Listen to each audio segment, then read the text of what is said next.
Okay, here we have radicals and radical functions. So you did page 59 and it talked about the vocab. So right here, you know that this check mark piece is called the radical sign, and then the number underneath that radical sign is called the radicand, and then the number in this little pocket here is called the index. In this case, this is the square root, so the index is 2. Usually we don't write the 2 when it's square root because it's so common that we just know that it's 2. So square root of 64 means what times itself twice, that's where we get the 2, gives us 64. And that, of course, is 8. So the square root of negative 64, what times itself twice, gives you negative 64. Well, positive 8 and positive 8 give you positive 64. And negative 8 and negative 8 give you negative 64. Or, sorry, positive 64. And you can't have a negative 8 and then a positive 8 because it has to be the same exact number.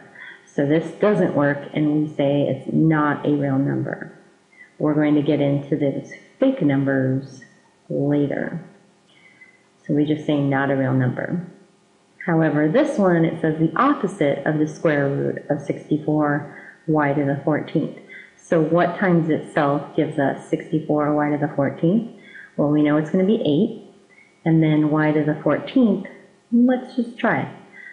It multiplies by itself twice because there's that invisible 2 right there. So let me say I'm going to try 8. Has to be the same number on both. So y to the 8th times y to the 8th, well, that's 8 little y's. 8 more little y's is 16. So that's too many.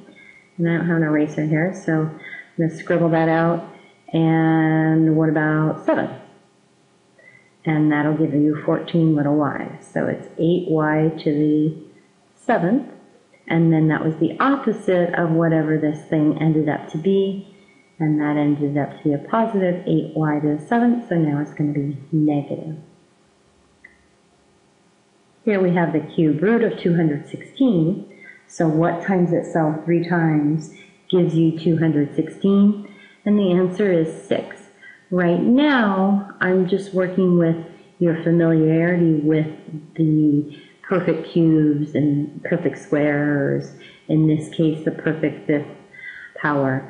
We will learn how to do it more mathematically, I promise. So what times itself 3 times can give us a negative 216? And that would be a negative 6. And we can always check it. Negative 6 times itself 3 times. Does that give us negative 216? Yes. So be careful with this one. You want to do the inside first. So cube root of negative 216 was, we saw, negative 6. And then this negative is still there, as is this one.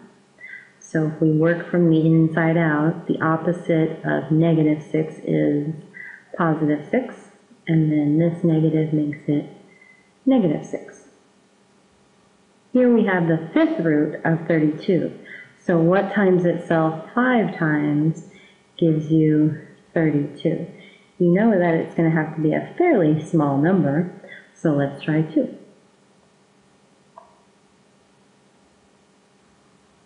So 2 times 2 times, or 2 times 2 is going to be 4.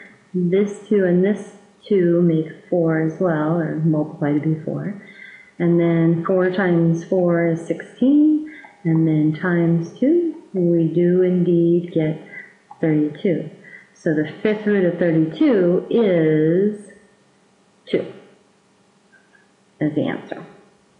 So continue working on the rest of your workbook.